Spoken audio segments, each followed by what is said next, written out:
Я думаю, все желающие успели подняться на 4-й этаж. Well, I think that everyone who wanted to attend this presentation are already here. This is the last presentation in today's agenda. So Alexey has downloaded the presentation on the laptop. This is our last presentation for today.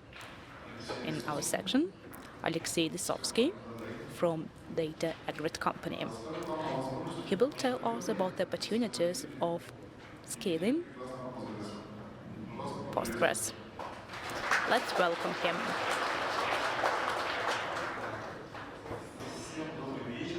Good evening, everyone. Actually, I didn't expect to see that many people, and I'm really happy to see all of you. My presentation is devoted to scaling. This is the first slide I would like to tell you about me. I work for Data Aggregate Company as PostgreSQL DBA. We are working with consulting and servicing Postgres. And I used to be a system administrator. And I'm still engaged in system administration, and I really like doing that. So, what is my presentation about? Several years ago, on one conference, I was speaking about top mistakes that are made by developers when working with Postgres, and I showed this slide. It actually shows the opportunities that Postgres provides in terms of scaling when there are not enough resources and not enough power of one node. In that presentation, I said that this picture can actually be described in a whole presentation, and I didn't speak a lot about this slide. And by this conference, I decided to fill this gap.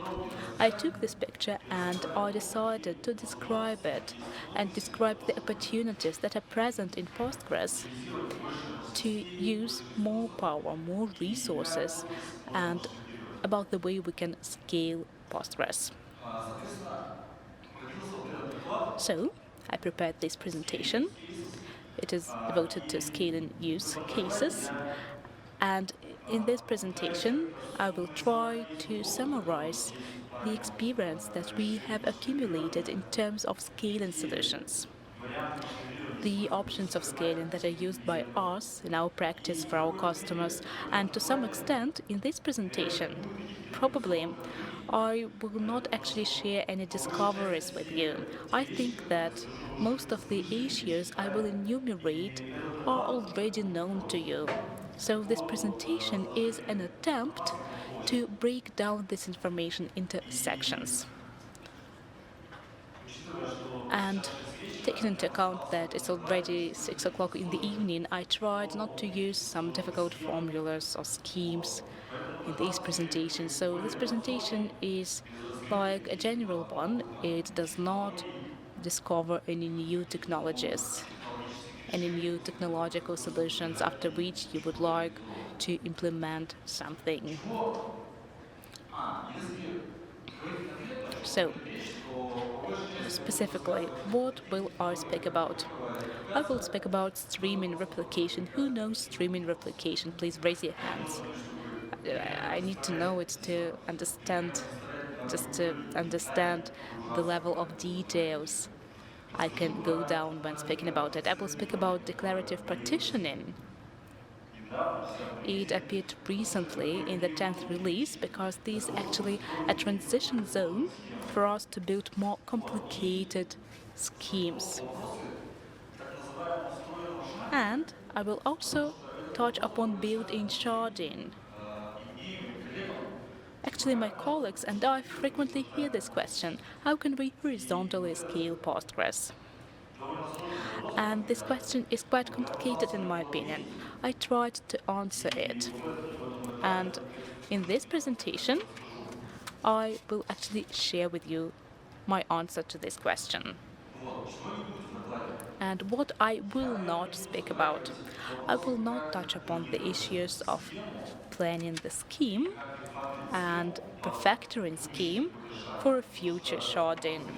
The reason is that, in my opinion, there are no universal solutions, and all this approach to planning and refactoring of schemes depend on the implementation of scheme and the types of data and tables, so the way the data are placed in this scheme. I will not share with you some success stories about our work with thousands of terabytes for shards, and I will not actually tell you about the way you can use green plum, timescale, citus, and similar things, because you can find it on the web. You can take it from the documents, and actually you can understand the way it can be used. So, when do we think of scaling? As a rule, we have such thoughts when we lack resources. Probably these are processor cores or memory, or we do not have enough space on the disk. So all these system resources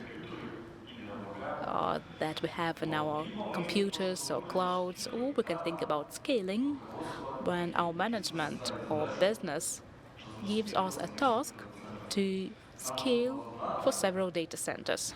So we need to configure the database in such a way that it would live in several data centers, and it would be possible to switch between them in a very fast way if one data center fails.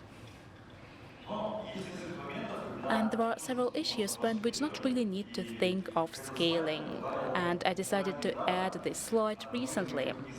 One of my colleagues, he is on a back row here, he received a mail from another person.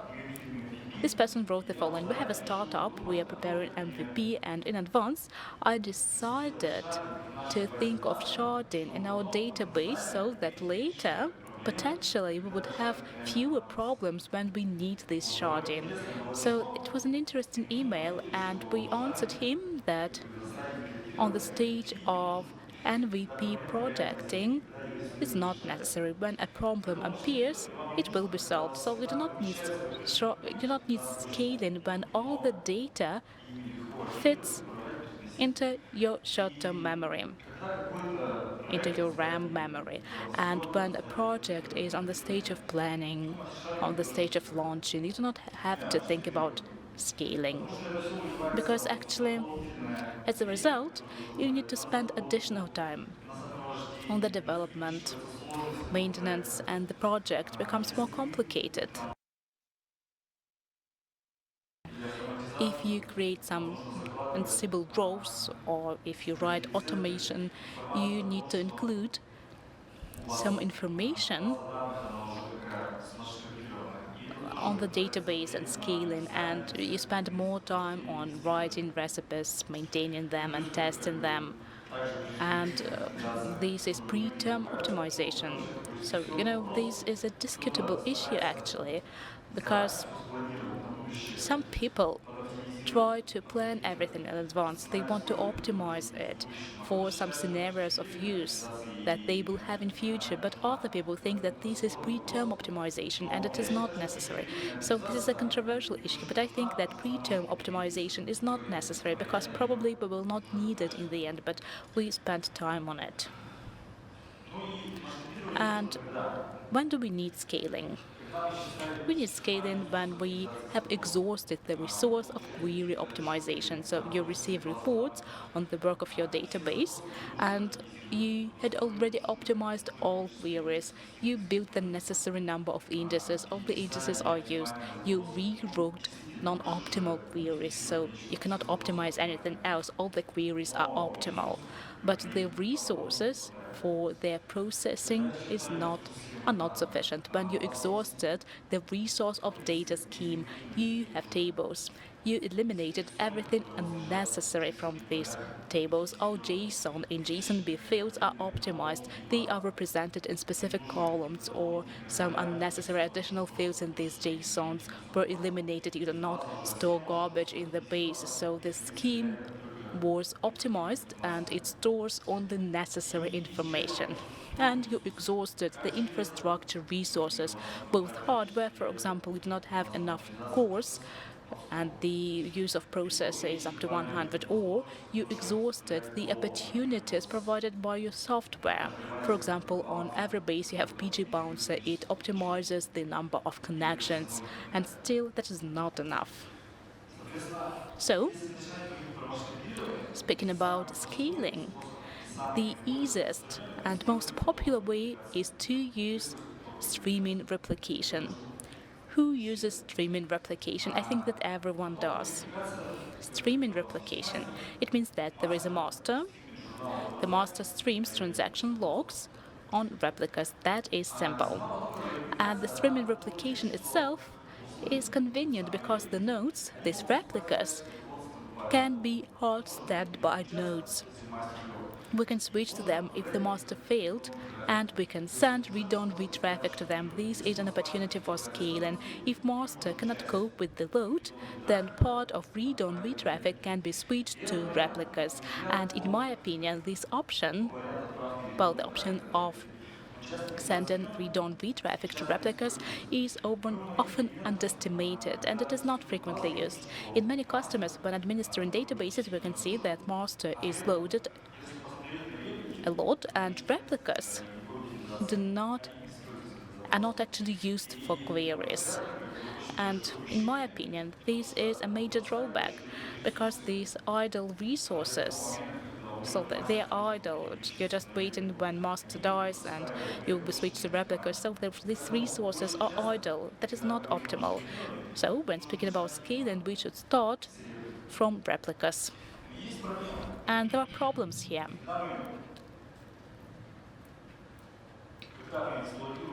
When we use streaming replication, we can always have problems related to replication lag. The queries that we send to master and replica can give us different results. So, for us to resolve this problem, we should switch to the level of application, and at the side of the application, we can understand what data we want to get from the master and the replica. So, in this case, we should connect the application developers and work with them. Another problem is more complex. This is traffic balancing. In this case, we should engage not only the developers, but also the infrastructure department. These are admins, or probably some people that support our cloud infrastructure. So we need to have a balancing layer that will balance traffic from application to the base to balance this traffic. Because we have two threads, one thread for the record that should be sent to the master and a major thread that should be sent to the replica or replicas if there are several of them. And in this case, two approaches can be used for balancing. This is infrastructure-based approach and application-based approach. So, how can they be implemented? Infrastructure-based approach means that we tell our administrators that we need balancing, and they use specific tools to implement the layer of balancing between the application and the base. Here there are various options. If the infrastructure uses DCS systems console or etcd, then we can use DNS and DCS systems and build balancing.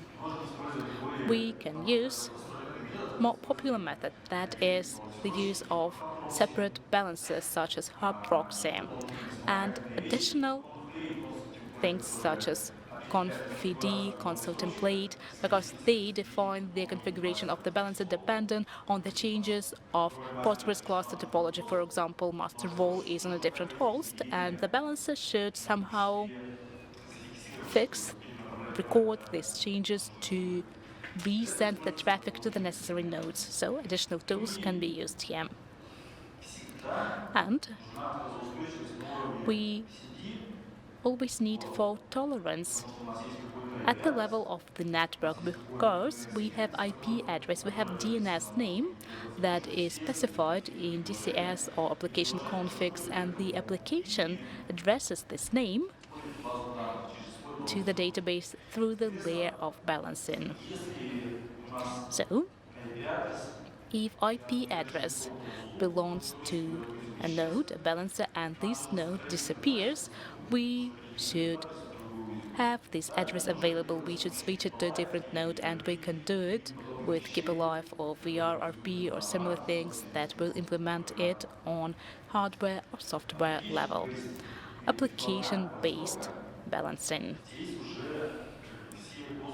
In this case, the application developers are in charge because it is the application that decides the way you will act, the nodes you will use, and the nodes you will take the data from. For example, there can be some relevant data that should always be recent, and we take this data from the master. For example, a very easy example, this is the balance of the user. We always take it from the master because replication lag should not impede us from getting the recent data. And there are some unimportant issues that can be taken from replicas. And this balancing is at the level of application, but here there are several challenges as well. In our cluster, especially if we use auto failover, the role of master can change. For example, a crash happened and the role of the master was switched to a different server. Our application should be ready for it, and it should not crash. It should reinstall the connection. It should repeat the transaction, and if it was a query, it should repeat the query. And at the same time,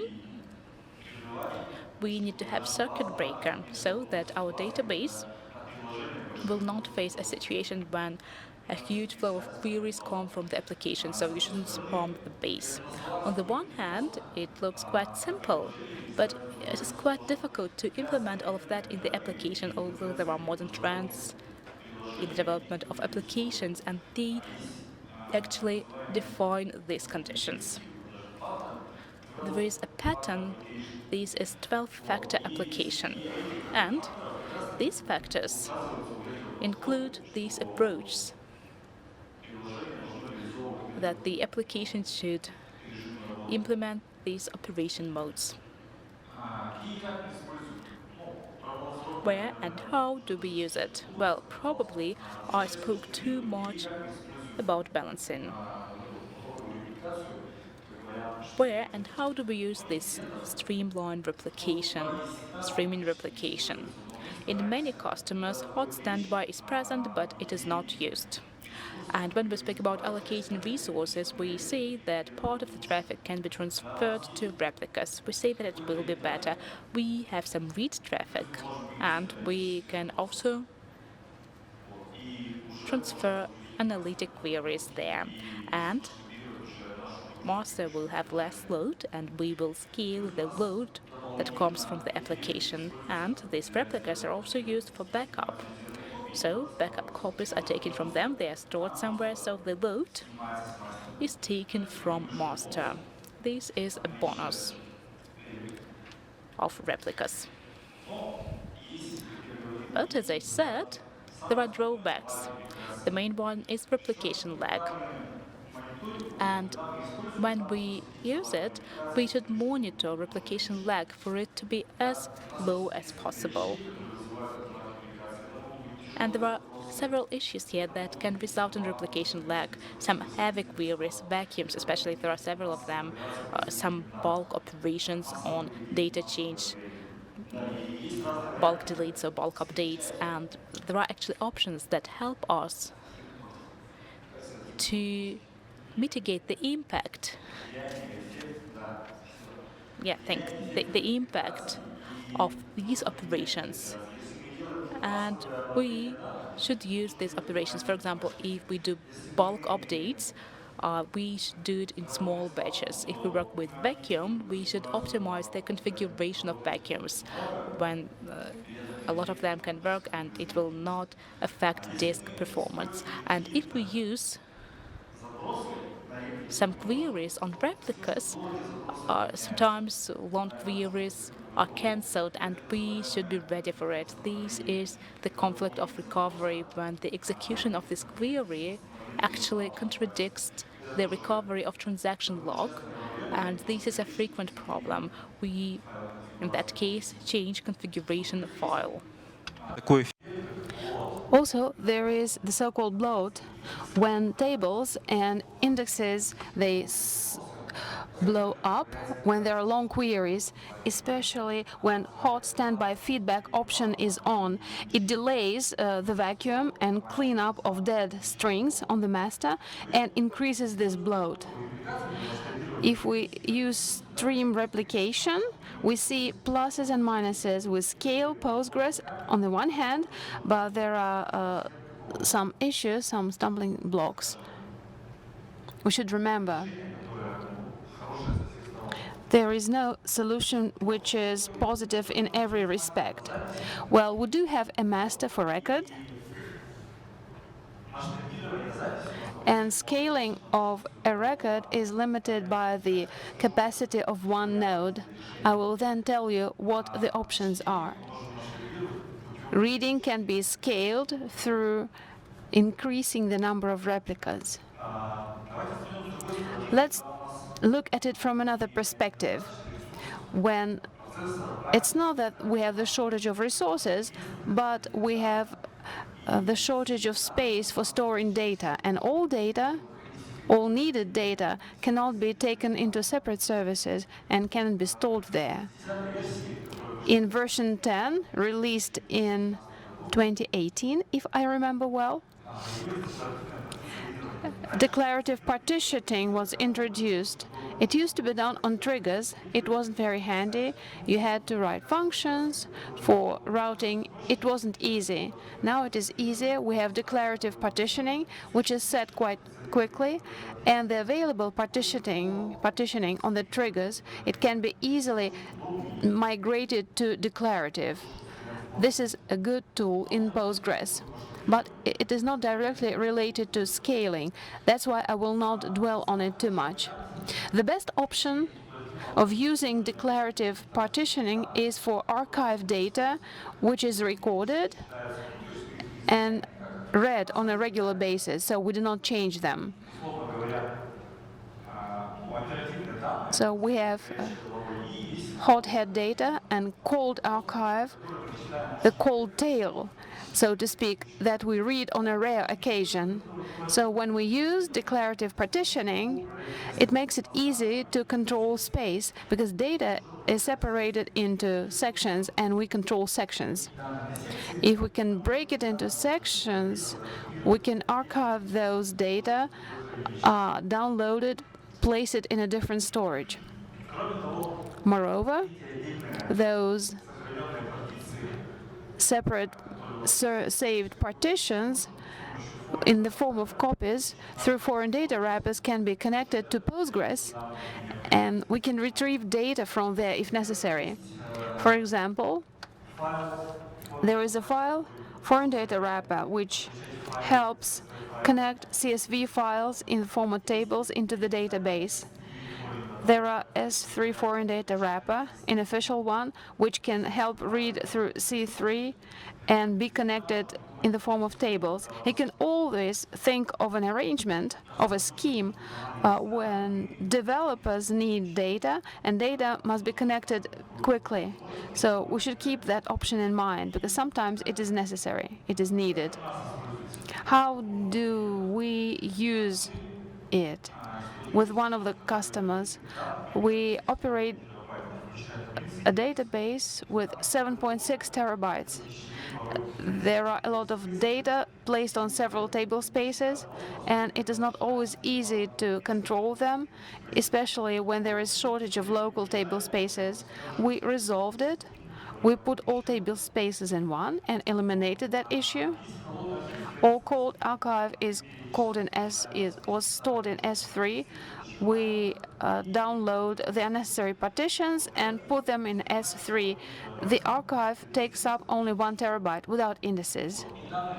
And the data have been stored there since 2015. In 2015, we started adding tables. In time, the number of tables grew, so I can't really tell you how many we have at present. What issues do we have? We have implemented it in a simple manner. We did not invent anything. We took simple shell scripts, put them in cron, and by schedule, according to the schedule, those scripts are launched. They pack data, archive data, send them to S3, and the data reside there. This was the straight solution, but it works. Those scripts also delete all data with a simple mechanism that disconnects the old section and deletes it. The main issue is when we have developers and say, connect data for us, data of 2 years ago, 1 year ago, all data. Because this story has been going on since 2015. It has been implemented as SQL backup, as plain text. We now think whether we should use a custom format for copies. We have no ability to connect those sections, partitions, from S3. There are no foreign data wrappers for that, so we have to download it manually, unpack, create DDL, upload it there, and then connect to the main table. This is very time-consuming, cumbersome.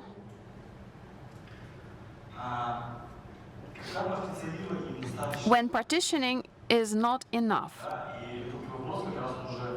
When is it not enough? This question is related to sharding. So we can take declarative partitioning and move those partitions to other servers, and through foreign data wrappers, connect them via VFDV protocol, and they will be seen on the main node. I will speak about this approach, but this is not a very good one, with a lot of drawbacks. This is why, if we do not have an opportunity to improve performance, the easiest way would be the scale-up. We simply add more hardware, increase memory and number of cores. If it's a cloud provider, we take a more powerful instance, which is more expensive. If it is our hardware, we rent more powerful hardware. This option is much simpler as a rule, although it is more expensive. It's better than creating distributed systems on Postgres. Further down the road,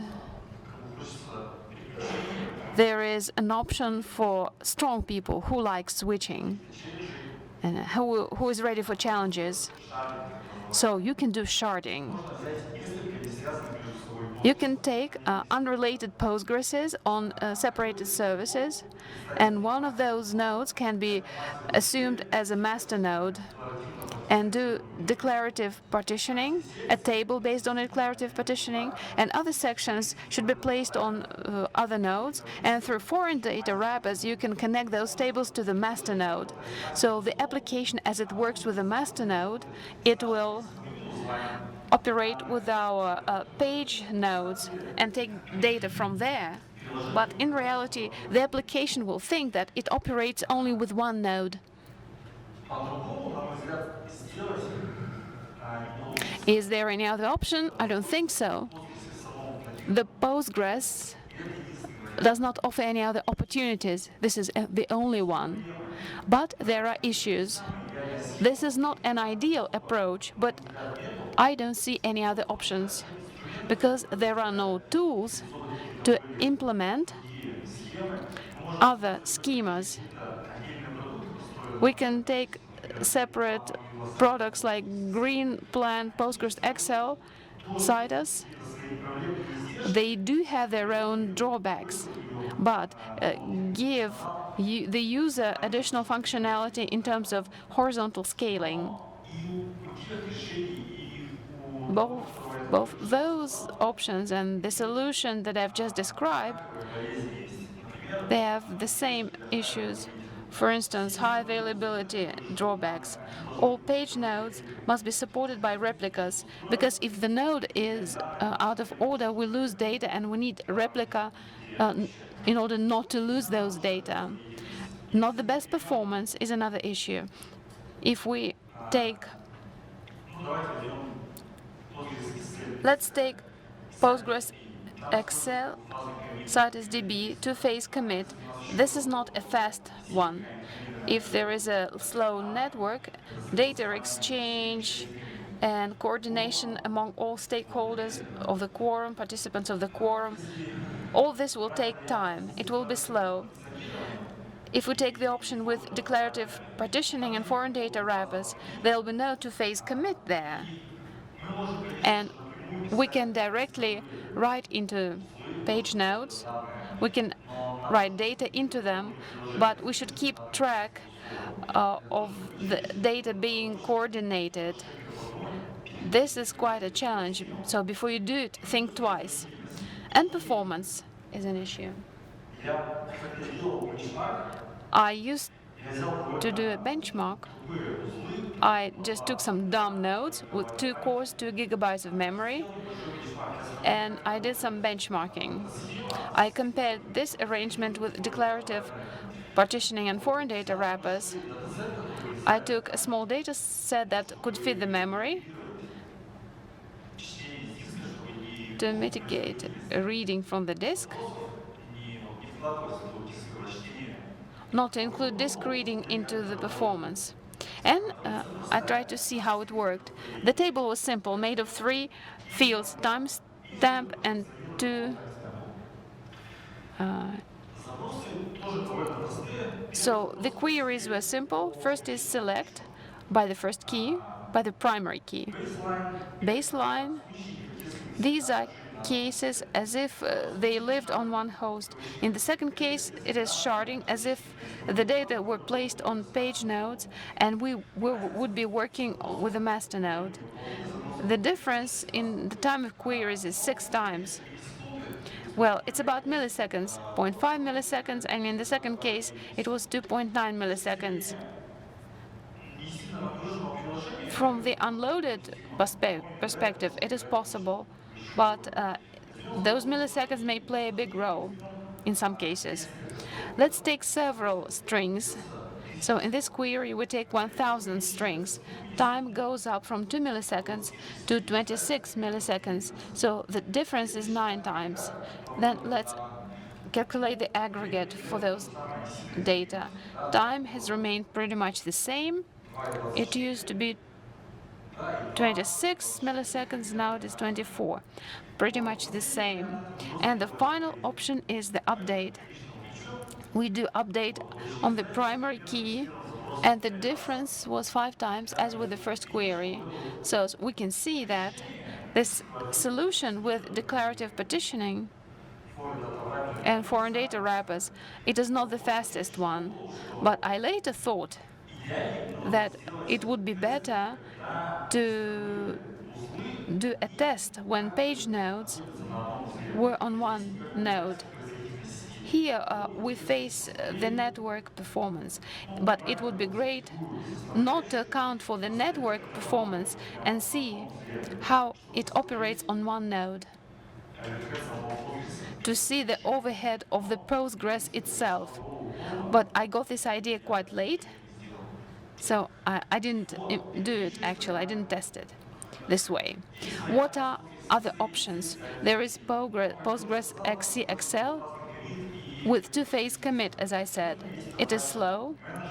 There are also transaction manager GTE nodes which coordinate the flow of transactions generated by the system, which causes further delays in processing a transaction. Also, we have issues with high availability. Each node should be supported by replica to avoid loss of data in case of a shutdown or a crash. There could be other solutions on the SQL database, Cassandra, React, but they are optimized for recording. We can record a lot of data in it, but this is not a full-fledged SQL solution. We do not have the SQL language. We cannot do joins, and there are other drawbacks related to those solutions and systems. A small summary.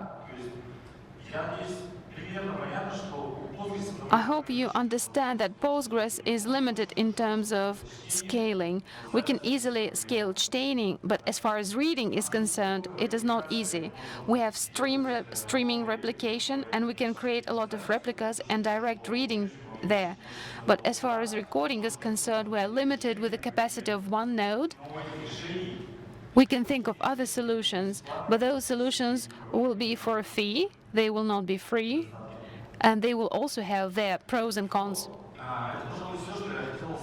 That's all I have for today. And before you ask questions, let me advertise a small conference to be held in St. Petersburg on July the 20th, PG Day. It's a very good conference. For 2 years we did not have it. So those who live in St. Petersburg, or for those who it is easy to travel to St. Petersburg. So you are very welcome. Myself and my colleagues will make presentations, not as boring as this one, hopefully. We'll see. So it will be 6 months from now. So thank you.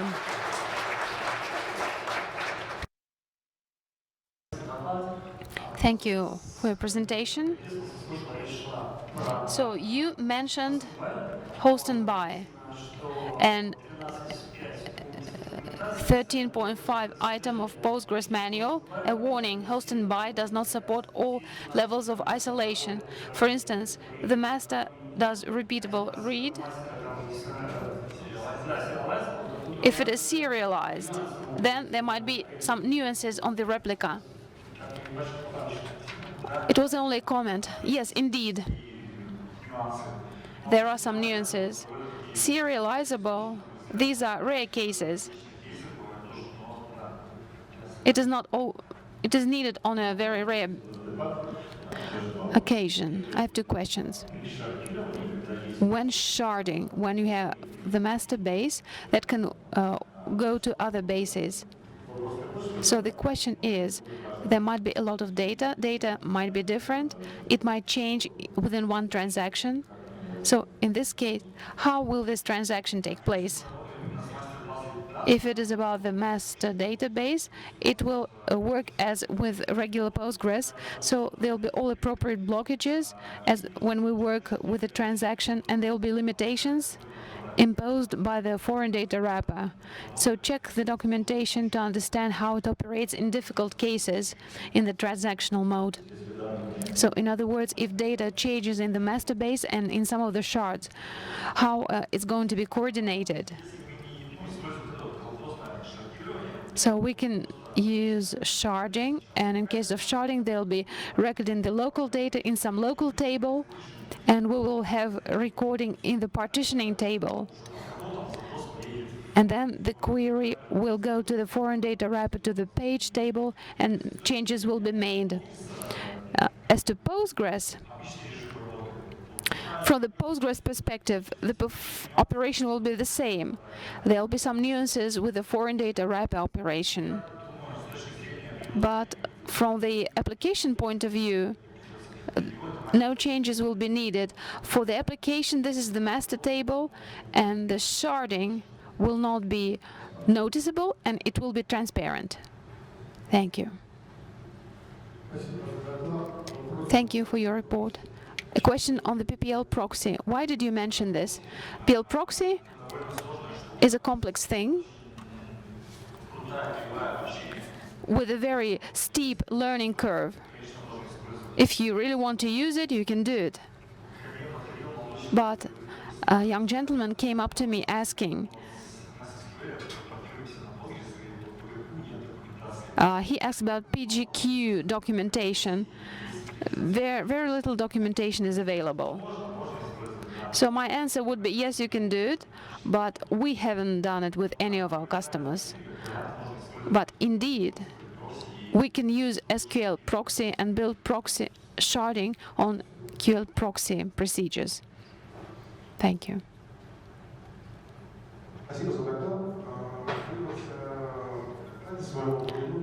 You mentioned replica on shard.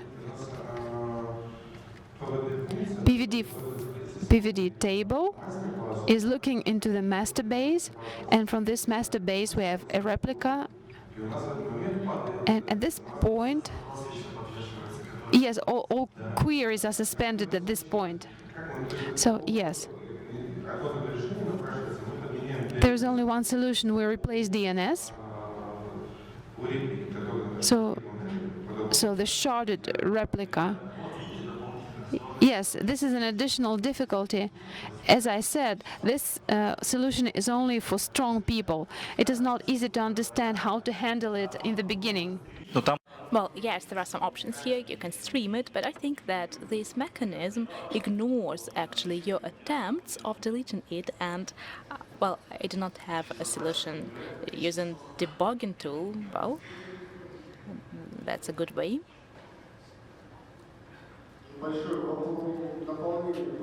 I have an addition regarding FDW.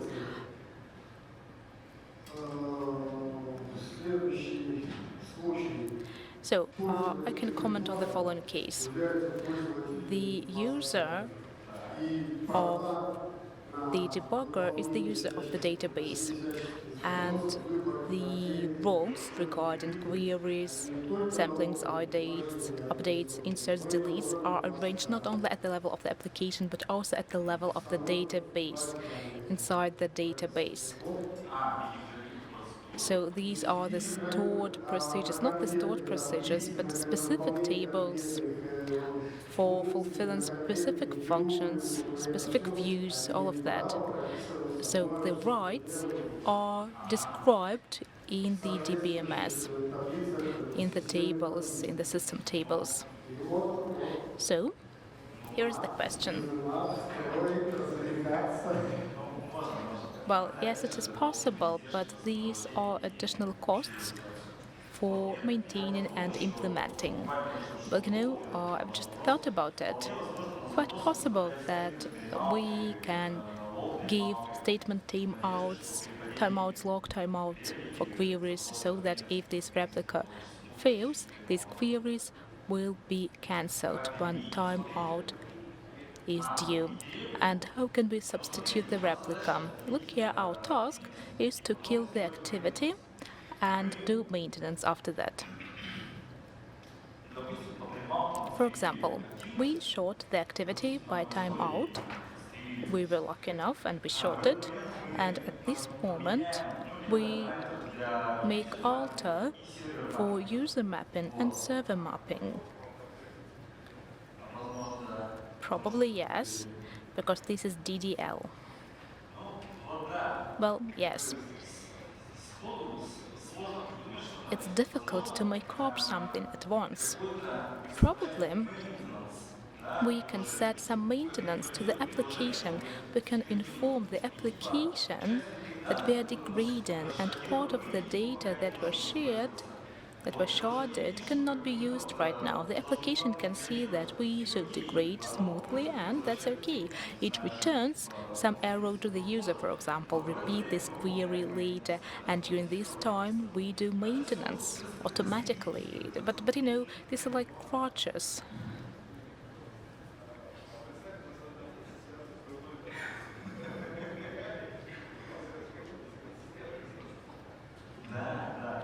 Yes, indeed. So, this is a way for the strong ones, because quite frequently, well, we don't know what will happen in the end. Thanks a lot. Okay. Thanks a lot for your presentation. I'm wondering, what is the size of tables that you connected? Terabytes of tables with billion lines, for example. Did you have them? And what kind of bags did you have? Maybe you had some difficulties. Well, we didn't have terabyte tables. Normally, the table size was within the range, I don't know, from thousands of gigabytes, apart from indices, probably 90 or 100, but we didn't have 1 terabyte tables, because in that case, backup will be continuous task, a permanent task. That's why our partitioning, well, the size of tables is not that large. Thank you for your presentation. It was really interesting. It was a long way. And, as a life hack, I would like to say that we actually had the similar way, and the issue of lags was resolved when we used Infinet. As I remember, it is like 40 gigabit. Yes, this is a good solution, but it is expensive. Okay, other questions?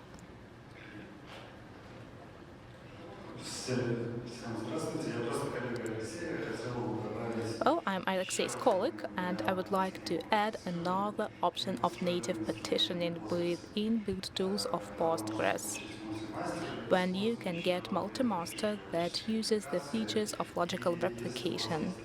If you have some reference data that should be present on all the nodes, and you can somehow allocate this data on the nodes, you can raise many masters of Postgres, and the reference data through logical replication and the mechanism of table publication and subscription will be disseminated to all nodes. But now I do not recommend to play with it, because recently we actually, we heard of many problems related to logical replication. It has a lot of bugs when master server that publishes the data dies. But just an example, when all the bugs are corrected,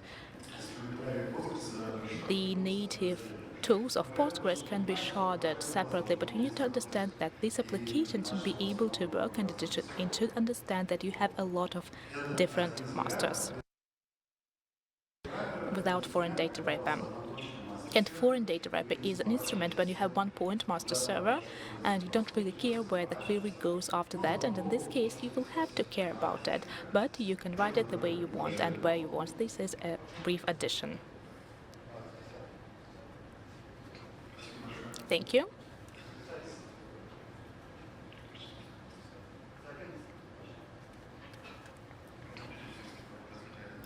You can take version 11. Thank you. Thank you for your presentation. It was very interesting. We have many things to think about. Let's thank our speaker. Thank you.